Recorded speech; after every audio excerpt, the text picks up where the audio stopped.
pessoas, quanto tempo! Vocês por aqui! Eu finalmente apareci depois de 3 meses sem gravar vídeo nenhum. Essa pandemia mudou muita coisa, mudou meu cabelo inclusive, né? A cor e o estilo, mas não liga pra isso não, logo logo vocês vão me ver diferente. Não se apeguem à minha imagem, ok? Se apeguem ao conteúdo. E depois de tanto tempo sem gravar vídeo, eu pensei num tema assim, que era trazer todas as leituras que eu fiz durante esses 3 meses que eu não gravei, mas eu achei que ia ficar um vídeo muito longo e eu falei, não, ninguém vai ter paciência de ver um vídeo desse, então eu vim trazer para vocês aqui só as minhas melhores leituras do período de fevereiro, março e abril.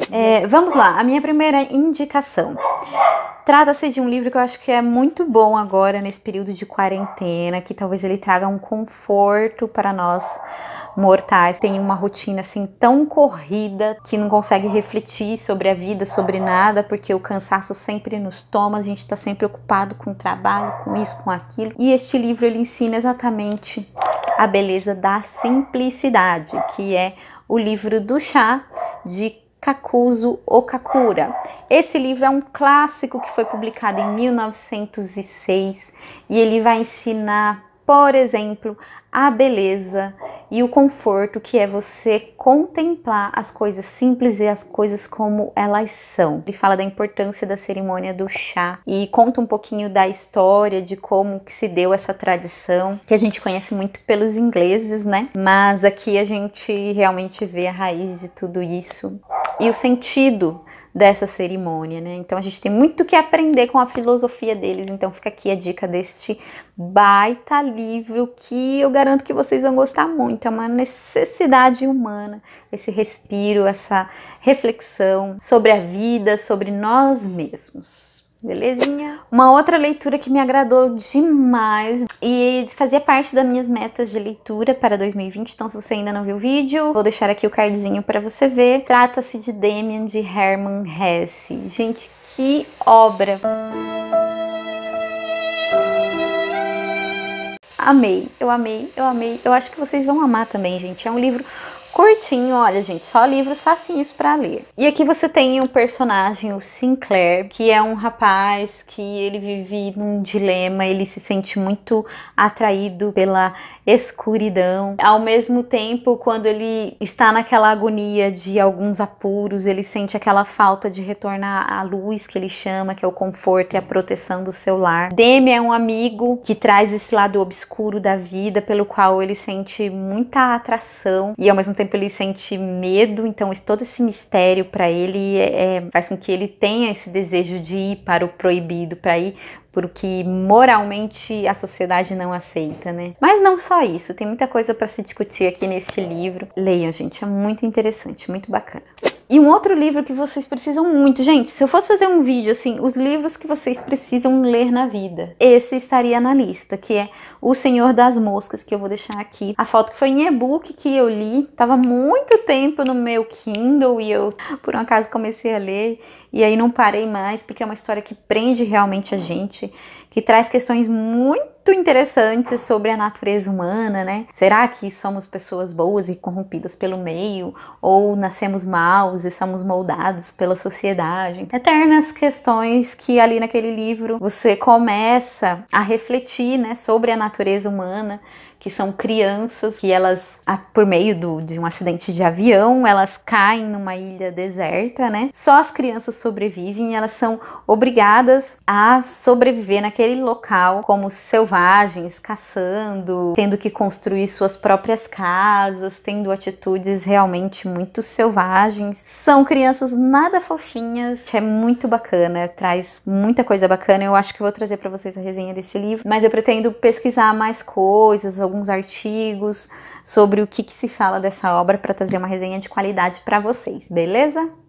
Outro livrinho que eu indico para vocês é este aqui, Testamentos, que é a continuação do Conto da Aia. Gente, eu gostei mais da forma como este livro é narrado do que como o Conto da Aia. O Conto da Aia estava nas minhas melhores leituras do ano passado, então assista aqui no cardzinho. E este aqui, eu confesso que eu fiquei com um pouquinho de medo de ler esse livro, de pegar um livro assim que tivesse o mesmo tipo de narração do Conto da Aia, porque embora ele esteja na minha lista de preferidos de 2019, foi uma leitura que eu demorei para fazer, porque é um livro que é extremamente descritivo, em alguns momentos é bastante arrastado.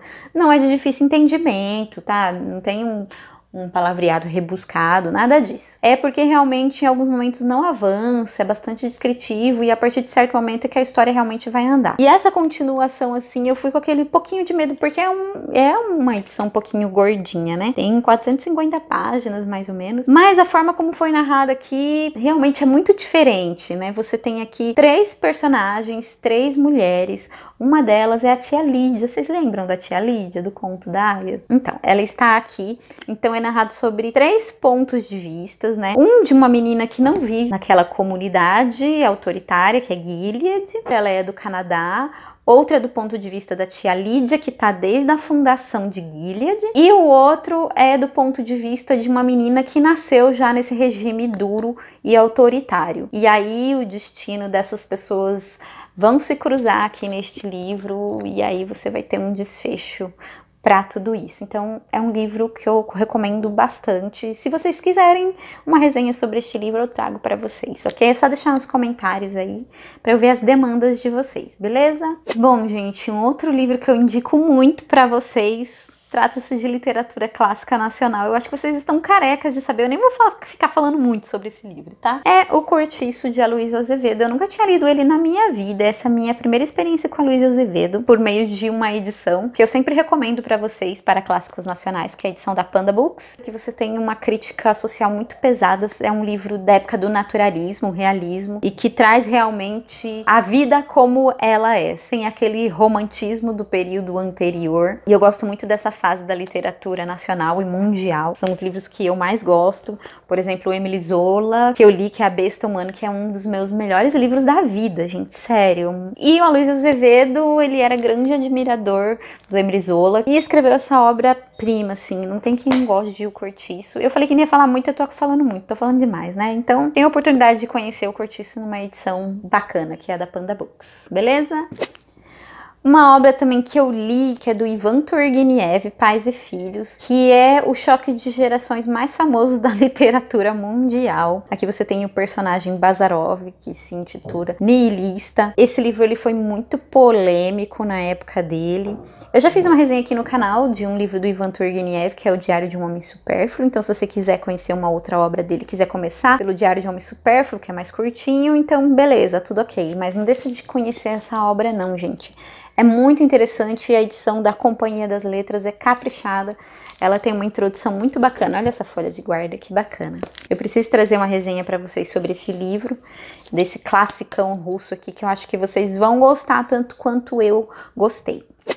Uma outra obra que eu quero muito indicar para vocês, que também é um outro clássico nacional, que é da Raquel de Queiroz, é o 15, que vai falar sobre a seca de 1915, lá no estado do Ceará. E é muito interessante, né, como se deu a concepção dessa obra. Ela tinha só 20 anos quando publicou e ninguém acreditava que era uma mulher com apenas 20 anos de idade e com uma obra de uma maturidade tão grande. Foi a primeira a adentrar ali no seleto grupo, né, que somente tinha homens na Academia Brasileira de Letras. Foi a primeira mulher. É indispensável, acho que é um clássico indispensável, mas vamos falar sobre ele futuramente, beleza? Bom, gente, de quadrinhos que eu li, que eu recomendo pra vocês, que é A Arte de Charlie Chan Hock-Chai, que vai trazer a história de Singapura, mas de uma forma, assim, muito criativa, né? Porque essa história é contada pelo quadrinista Sonny Liu. A arte é do Sonny Liu. Mas aqui ele vai trazer como se fosse a biografia de um quadrinista, isso é ficcional, tá? Do Charlie Chan Hock-Chai. Então esse Charlie Chan, ele era um cara que viveu na época... É este carinha aqui. Este carinha, ele viveu na época do período turbulento ali da independência de Singapura. E ele era um cara, assim, super crítico do governo. E ele começou a criticar o governo através dos seus quadrinhos e a sua arte. Então, essa aqui é uma das primeiras obras que ele publicou criticando todo o contexto histórico daquela época. E aí você vê a evolução do quadrinista, né, ao longo do tempo. Ele, inclusive, coloca aqui o que seria os rascunhos do artista na época. E, gente, quando eu li esse livro, assim, eu achei que era verdade. Eu achei que realmente tinha existido esse Charlie Chan Hock-Chai. Só que aí depois eu vi que não. E aqui também seria um dos seus quadrinhos, né? Seriam réplicas do que foi publicado na época, claro, tudo ficcional, né? Mas é muito convincente a forma como ele contou. A história, gente, é muito criativo. E você realmente se convence que isso aqui foi publicado naquela época, né? Tem até marcas de fita adesiva nos quadrinhos. Então você vê toda a trajetória desse Charlie Chan Rothschild e a história dele conjuntamente com a história de Singapura. Então, quem diria a gente conhecer a história de Singapura, né, através de uma obra de arte como esta, que, nossa, é um dos melhores quadrinhos que eu li na vida. Então, eu super recomendo para vocês também.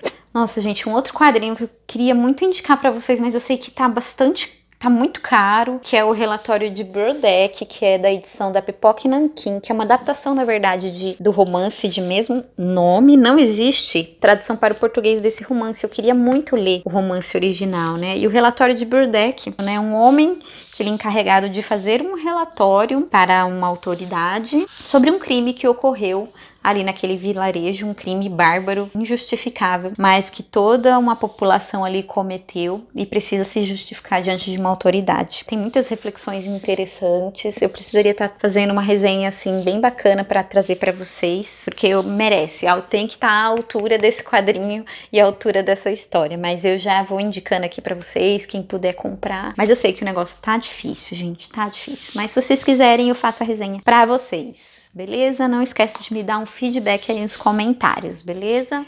Então é isso por enquanto. Então diz aí o que vocês gostariam de ver de resenha desses livros que eu apresentei. Beijos e até o próximo vídeo com outro cabelo e outra cor. Beleza? Até, gente. Tchau, tchau.